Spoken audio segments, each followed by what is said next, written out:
નમસ્કાર મિત્રો, stock market related Gujarati channel trade ટેકનિક્સમાં આપ સૌનું સ્વાગત છે। મિત્રો, આજના વિડીયોમાં આપણે માહિતી મેળવવાના છીએ એક્ઝિકોમ ટેલી સિસ્ટમ્સ લિમિટેડ કંપનીના આઈપીઓ વિશે। મિત્રો, ગ્રે માર્કેટ પ્રીમિયમ હાલ માર્કેટમાં ધૂમ મચાવી રહ્યું છે આ કંપનીનું, બરાબર। શા માટે ગ્રે માર્કેટ પ્રીમિયમ આટલું બધું હાઈ છે, શા માટે માણસો આની ખૂબ જ ચર્ચા કરે છે અને ઘણા સમય પછી એક વધારે પડતું ગ્રે માર્કેટ પ્રીમિયમ ધરાવતી કંપનીનો આઈપીઓ આવી રહ્યો છે, તો ઉત્સાહ કેમ ન હોય। મિત્રો, એક્ઝિકોમ ટેલી સિસ્ટમ્સ કંપનીના આઈપીઓના આ વિડીયોમાં આપણે 5 ટોપિક વિશે ચર્ચા કરવાના છીએ। મિત્રો, આમાં પહેલો ટોપિક આપણે રહેશે કંપનીની ડિટેલ્સ વિશે।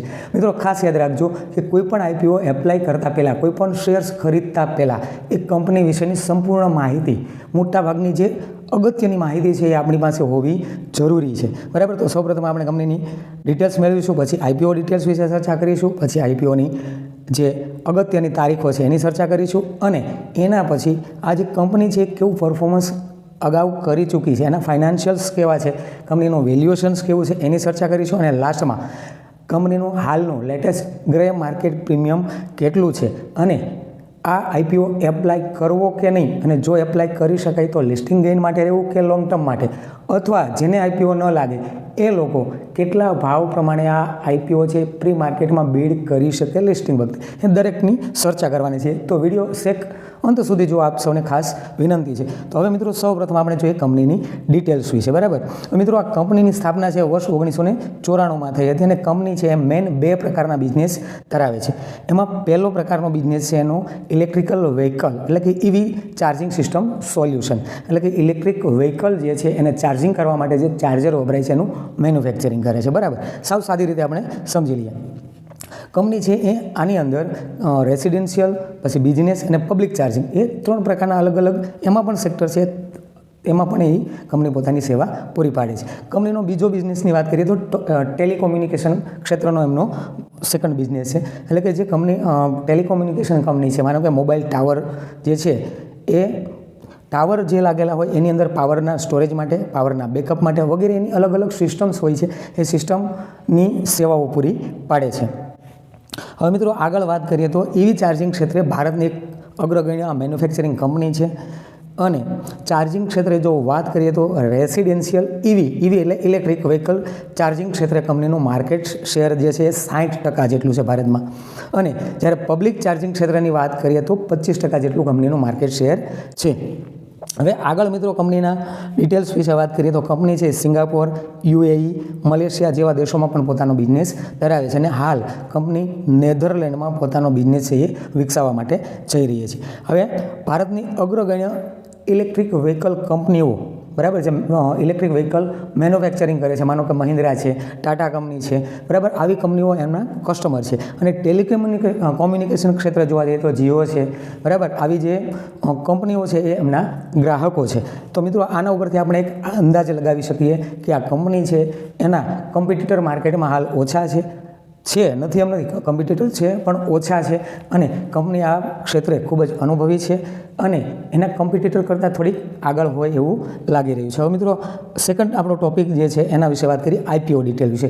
મિત્રો, કંપની જે 429 કરોડનો આઈપીઓ લઈને આવી રહી છે, જેમાં ફ્રેશ ઇસ્યુ છે 329 કરોડ અને જે શેર છે એની ફેસ વેલ્યુ છે 10 રૂપિયા છે એક શેરની, અને શેરની પ્રાઇઝ રહેશે 135 થી 142 રૂપિયા, બરાબર, પર શેર। અને આ કંપની છે એનએસસી અને બીએસસી બંને એક્સચેન્જ પર લિસ્ટિંગ થવા જઈ રહી છે। મિત્રો, એક થોડીક વાત છે, થોડીક નવાઈ પ્રમાણે એવી છે કે રિટેલ કોટા માત્ર 10% રાખેલું છે, એટલે આપણી જેવા રિટેલ ઇન્વેસ્ટર છે, બરાબર, આ ઘણો આઈપીઓ છે એનું સબસ્ક્રિપ્શન છે ખૂબ જ વધારે પડતું થવાનું છે, એટલે રિટેલને લાગવાની શક્યતા ઘણી થોડીક ઓછી રહેશે। આ મને થોડુંક નેગેટિવ પણ લાગે છે, બાકી કંપનીના ફંડામેન્ટલને એ બહુ વ્યવસ્થિત છે, આપણે આગળ જોઈશું। હવે મિત્રો, આગળ વાત કરીએ તો આઈપીઓની અગત્યની તારીખો, બરાબર। આઈપીઓ 27 ફેબ્રુઆરીથી ઓપન થશે અને 29 ફેબ્રુઆરી આઈપીઓ છે એ ક્લોઝ થશે। આ તારીખની અંદર આપણે એમાં એપ્લાય કરી શકીશું। હવે એલોટમેન્ટ તારીખ છે 1 માર્ચ એટલે કે 1 માર્ચ।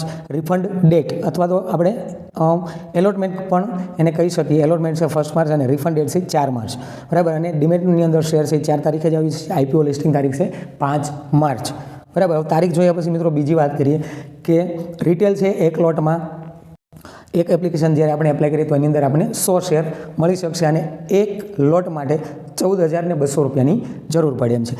બરાબર. હવે આગળ મિત્રો વાત કરીએ તો કંપનીના ફાઇનાન્શિયલ જોઈએ તો વર્ષ 2021માં બરાબર કંપનીના રેવન્યુમાં જોઈએ તો 524 કરોડ અને એક્સપેન્સ છે 511.54 કરોડ અને પ્રોફિટ આફ્ટર ટેક્સ. જો ખાલી પ્રોફિટ નથી, profit after tax pure profit કહી શકાય ને 3.45 કરોડ જેવો છે.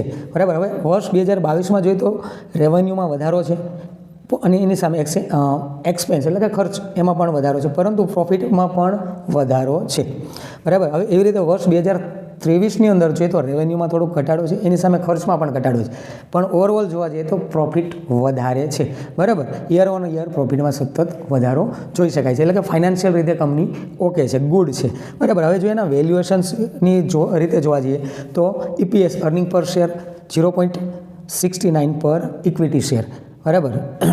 હવે એની પી છે એ આમાં આપેલ નથી. અને આગળ વાત કરીએ રિટર્ન ઓન નેટવર્થ 2.75% છે અને નેટ એસેટ વેલ્યુ છે 13.38 પર ઇક્વિટી શેર. વેલ્યુએશન છે થોડાક નેગેટિવ કહી શકાય, પરંતુ માર્કેટની ફ્યુચરની દ્રષ્ટિએ જોવા જઈએ તો કંપનીના વેલ્યુએશન ખૂબ જ સારા છે એમ કહી શકાય. હવે મિત્રો ખાસ આપણે જેની આતુરતાથી રાહ જોતા હતા એક ગ્રે માર્કેટ પ્રીમિયમ GMP. બરાબર. શેર પ્રાઇસ કંપનીએ રાખેલી છે 142 રૂપિયા, એની સામે GMP ગ્રે માર્કેટ પ્રીમિયમ 130 રૂપિયા બોલાઈ રહ્યું છે, એટલે કે 92%, 90% આસપાસ, એટલે કે 12,500 થી 13,000 રૂપિયા જેટલા આમાં પ્રોફિટ મળી શકે છે. પરંતુ મિત્રો GMP વસ્તુ એવી છે કે માર્કેટમાં ડિમાન્ડ અને સપ્લાય ઉપર એમનો આધાર રહેતો હોય છે. મિત્રો ખાસ એક વાત યાદ રાખજો કે જે GMP છે એનાથી પ્યોર નક્કી ન થઈ શકે આ પ્રાઇઝ ઉપર જ IPO છે લિસ્ટ થઈ શકશે, પરંતુ GMP એક આપણને અંદાજ આપી શકે. બરાબર. અને બીજી વસ્તુ છે કે માર્કેટ ઓલ ઓવર જે માર્કેટ છે એની મૂવમેન્ટ કેવી છે, માર્કેટની અંદર માનો કે કોઈ મોટો જો ક્રેશ આવવાનો હોય અથવા તો ક્રેશ આવી જાય તો GMPમાં ઘટાડો પણ થઈ શકે છે. બરાબર. હવે મિત્રો વિડીયો કમ્પ્લીટ જોવા માટે તમને માહિતી સારી લાગી છે. બીજો આપણો એક વાત બાકી રહી ગઈ છે, લાસ્ટ આપણો ટોપિક હતો કે એપ્લાય કરવું કે અવશ્ય એપ્લાય કરી શકાય. એક લોટમાં પણ કરી શકાય, ફેમિલીના જો ડીમેટ એકાઉન્ટ હોય તો એમાં પણ એપ્લાય કરી શકાય. બીજી વસ્તુ જો IPO લાગે તો શું કરવું? તો મિત્રો હું ઘણી વખત એવું કહેતો હોઉં છું કે એવી સ્ટ્રેટેજી રાખો કે એકાદ બે દિવસ આવી કંપનીમાં રાહ જોઈ સારી છે. IPO લાગી ગયા પછી ફર્સ્ટ ડે લિસ્ટિંગ વખતે એક્ઝિટ આવવામાં ન થવાય, અથવા તો એવું લાગે તો આપણે જે 15,000 રોક્યા છે એ શેર બરાબર આપણા પૈસા કાઢી અને બાકીના જે શેર છે પ્રોફિટના જે શેર છે એને લોંગ ટર્મ માટે હોલ્ડ કરી શકો. બરાબર. અને બીજી વસ્તુ એક થઈ કે માનો કે શેર આપણને મળતા નથી, એપ્લિકેશનમાં IPO લાગતો નથી, તો શું કરવું?